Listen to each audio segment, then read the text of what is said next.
Le chemin qui mène à la NBA n'est pas toujours un long fleuve tranquille et le talent peut venir d'un peu partout.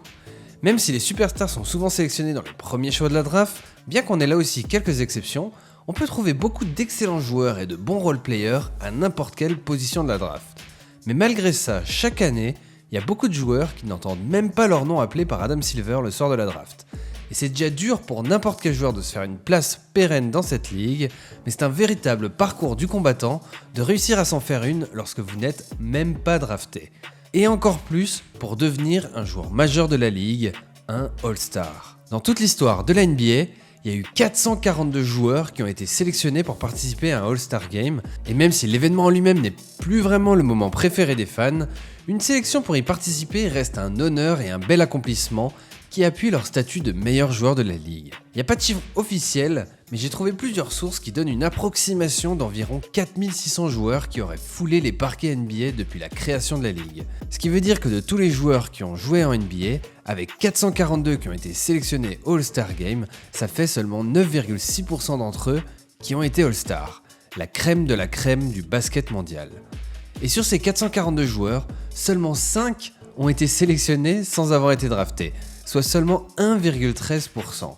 C'est donc tout simplement un accomplissement historique et extrêmement rare que vient de réaliser par exemple Fred VanVleet en devenant seulement le 5e joueur de l'histoire de la NBA à être sélectionné sans avoir été drafté. On va donc aujourd'hui s'intéresser à ces joueurs dont aucune des 30 franchises NBA n'ont voulu le sort de la draft et qui ont quand même réussi à prouver à tout le monde qu'ils avaient fait une grosse erreur en devenant des joueurs importants de la ligue. Donc asseyez-vous bien confortablement, abonnez-vous si c'est pas déjà fait, et c'est parti. Et on commence rapidement avec quelques mentions spéciales de joueurs qui sont encore en activité en NBA, qui sont des bons joueurs ou des bons role-players dont on entend parler quotidiennement, mais dont on oublie complètement qu'ils sont rentrés en NBA par la plus petite des portes. Est-ce que vous le saviez vous ? Mais Joe Ingles, Wes Matthews, Boban Marjanovic, Ken Bazemore, Robert Covington, Seth Curry, Maxi Kleber, Christian Wood, Dorian Finney-Smith ou encore le GOAT Alex Caruso. Et pourtant, pas mal d'entre eux sont des role-players très importants dans leur équipe et qui sont très recherchés dans la ligue. Et est-ce que vous le saviez également que le Heat de Miami adore récupérer des gars non draftés et en faire des bons joueurs de leur rotation ? Rien que cette année, ils ont dans leur effectif Duncan Robinson, Max Strus, Caleb Martin, Gabe Vincent, Dwayne Dedmon, Omer Yurtseven, Chris Silva et bien évidemment le mec non drafté qui a eu la plus longue carrière de l'histoire de la NBA, Udonis Haslem. Et ils avaient également il y a pas longtemps Derrick Jones Jr. et Kendrick Nunn qui étaient également des mecs non draftés. C'est pas compliqué, le Heat cette année, sur les 12 joueurs qui ont joué le plus de minutes, il y en a 6 qui n'ont pas été draftés. C'est la moitié quoi. Et on parle d'une équipe qui est tout en haut de sa conférence, pas d'une équipe qui cherche à tanker. Pat Riley, il a vraiment le nez fin pour trouver des gars dont personne ne veut, mais qui ont quand même un bon profil et une grosse motivation. Et Erik Spoelstra est vraiment un monstre pour exploiter le potentiel et maximiser leur force au sein d'un système bien huilé.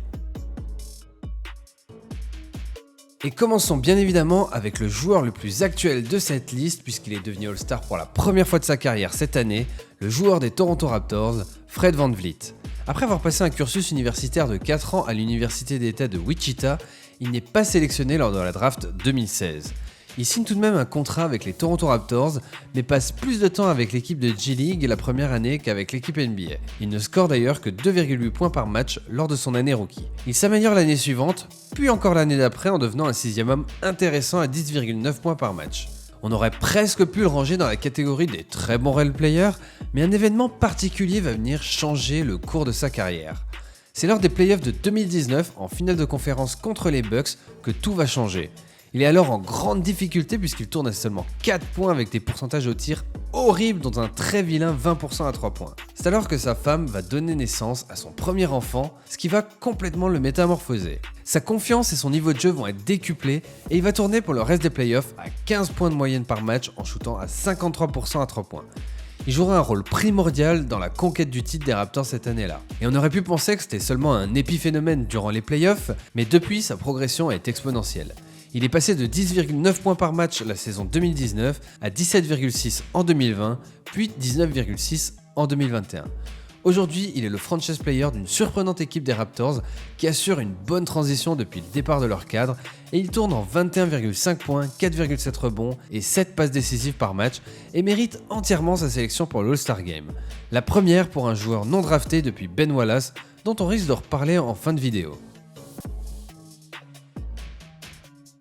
Parlons maintenant d'un des meilleurs joueurs non draftés de l'histoire, même si c'est toujours très compliqué de comparer les époques et de juger ce que valaient les très grosses perfs qu'on voyait en NBA il y a 50 piges. Le joueur dont je vous parle s'appelle Connie Hawkins. Et je vais pas vous faire le coup de l'expert qui connaît tous les joueurs qui ont existé, mais lui, je l'ai un peu découvert en faisant mes recherches sur cette vidéo. Il a joué en NBA dans les années 60 et je dois avouer que c'est pas forcément une période que je maîtrise sur le bout des doigts pour le moment. Contrairement aux autres joueurs de cette liste, l'histoire liée à sa non-draft n'a rien à voir avec son niveau de jeu qui n'aurait pas assez tapé dans l'œil des scouts. Lorsqu'il évolue à l'université d'Iowa, Hawkins vit malencontreusement son nom associé à une histoire de paris truqués. Et bien qu'aucune charge n'ait finalement été retenue contre lui, son nom n'étant apparu dans l'affaire que parce que le coupable était une connaissance, le mal était fait auprès de la NCAA et de la NBA qui menaient à l'époque une lutte importante contre les matchs truqués. Il s'est donc fait virer de son université et le commissionneur de la NBA de l'époque avait interdit aux équipes NBA de le signer, d'où sa non-draft. Il a donc dû batailler pendant quelques années et salir les différentes ligues de basket professionnelles de l'époque avant de pouvoir faire le jump vers la NBA. Il sera élu champion de ABA avec les Pittsburgh Pipers ainsi que MVP et MVP des finales. Il rejoindra la NBA en 1969 en intégrant la toute nouvelle franchise des Phoenix Suns. Il fera une bonne carrière en NBA avec notamment une saison à 24,6 points avec les Suns et 4 sélections au All-Star Game. Il ne jouera que 7 saisons en NBA vu qu'il y est arrivé un peu tard en passant par les autres ligues, mais il fut tout de même introduit au Hall of Fame pour l'ensemble de son œuvre. John Stark, bien que son maillot n'ait jamais été retiré par les Knicks de New York, reste une légende de la Big Apple. Il représente très bien ce qu'il faut comme mindset à un mec non drafté pour quand même percer en NBA. Le mec a fait 4 ans d'université dans 4 universités différentes avant de ne pas se faire drafter. Après avoir signé un contrat avec les Warriors, il peine à s'imposer et se retrouve l'année suivante en CBA puis dans la World Basketball League avant d'obtenir un essai chez les Knicks en 1990. Lors de cet essai, le mec a essayé de postériser Pat Ewing pour se faire remarquer et s'est fait violemment bâcher. Il se torda même le genou, empêchant les Knicks de mettre fin à son contrat.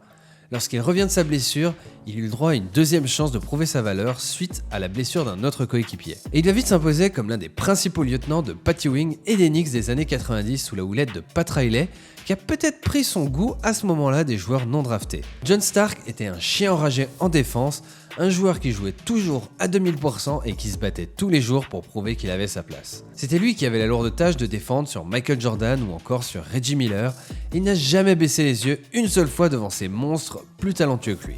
Il sera sélectionné une fois pour l'All-Star Game en 1994 et sera élu 6e homme de l'année en 1997. Après sa non-sélection à la draft de 98, il signe dans un premier temps avec un club italien avant de trouver une place dans l'effectif des Hornets. Brad Miller est un pivot bien différent des pivots de l'époque puisqu'il n'est pas une machine de domination à l'intérieur mais un pivot plutôt moderne qui peut tirer à mi-distance. Il fera une très bonne carrière en passant notamment par Indiana, Chicago et Sacramento. Il fait partie de la fameuse liste des 5 joueurs qui ont été sélectionnés au All-Star Game en étant non draftés puisqu'il y a été 2 fois en 2003 et en 2004. On part maintenant sur le mec qui a le parcours du combattant le plus atypique pour arriver jusqu'à la NBA, Bruce Bowen.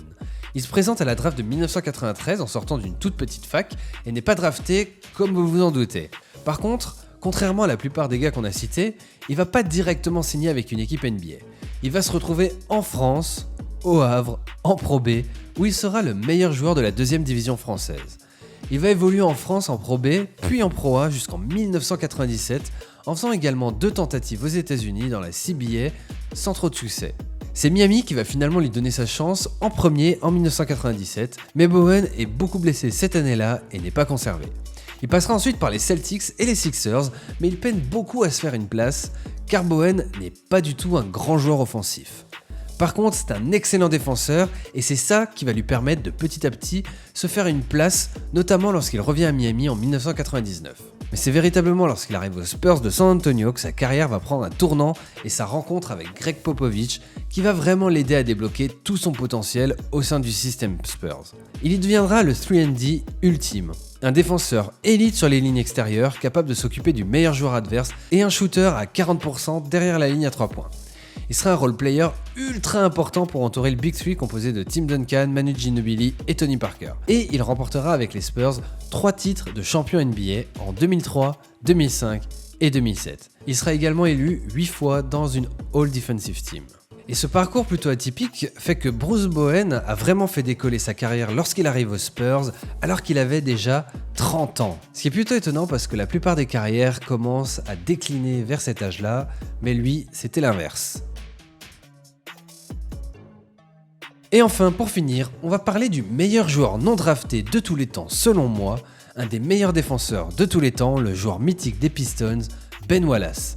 Après avoir passé 2 saisons à l'université de Virginia Union, Ben Wallace ne sera pas drafté lors de la draft 1996. Dans une ère de domination des pivots traditionnels, on est encore très loin d'adopter le small ball actuel. Il est considéré trop petit du haut de ses 2,06 m pour s'imposer à ce poste face à des mecs comme Shaquille O'Neal par exemple. Surtout qu'il n'est pas vraiment un joueur offensif ou technique, ce qui amène les GM de la ligue à ne pas le sélectionner. Mais Wallace va signer un contrat avec les Washington Bullets et va petit à petit gratter du temps de jeu. Sa production offensive n'est pas énorme, d'ailleurs il ne le sera jamais vraiment vu qu'il ne marquera jamais plus de 10 points par match, mais son intensité en défense va lui faire gagner en notoriété jusqu'à ce qu'il arrive aux Pistons de Détroit suite à un trade. Dans cette équipe sans réel superstar, basée sur le collectif et les efforts défensifs, il trouve pleinement sa place et devient une véritable machine défensive. Un rempart infranchissable dans la raquette et une pièce ultra importante de cette équipe des Pistons qui réalisera l'exploit d'aller remporter le titre en 2004 en battant les Lakers de Los Angeles de Kobe et Shaq. Ben Wallace, c'était des gros muscles et des coupes afro, des gros contres et beaucoup de rebonds, de la rugosité, de l'intensité et de l'agressivité. Il a remporté 4 fois le titre de meilleur défenseur de l'année en 5 ans, le plaçant à égalité avec Dikembe Mutombo comme recordman all-time de cette récompense. Il reste encore aujourd'hui selon moi le meilleur joueur non drafté de l'histoire, et ce serait intéressant de voir si un jour peut-être Fred VanVleet peut aller le chercher. Et pour vraiment finir, encore juste quelques petites mentions de très bons joueurs qui ont des carrières très intéressantes sans avoir été draftés. On a par exemple JJ Barea, José Calderón, Raja Bell, Jeremy Lin qui a une carrière assez courte mais complètement explosive, ou encore Darrell Armstrong et Avery Johnson. Et vous alors, dites-moi en commentaire lequel de ces joueurs vous a le plus impressionné. Voilà donc pour cette présentation des meilleurs joueurs non draftés de l'histoire. Si la vidéo vous a plu, n'hésitez pas à la liker, à la commenter, à la partager et surtout à vous abonner à la chaîne, c'est la meilleure façon pour me soutenir et pour ne pas rater les prochaines vidéos. Sur ce, les chauffeurs de banc, je vous dis à la prochaine, ciao.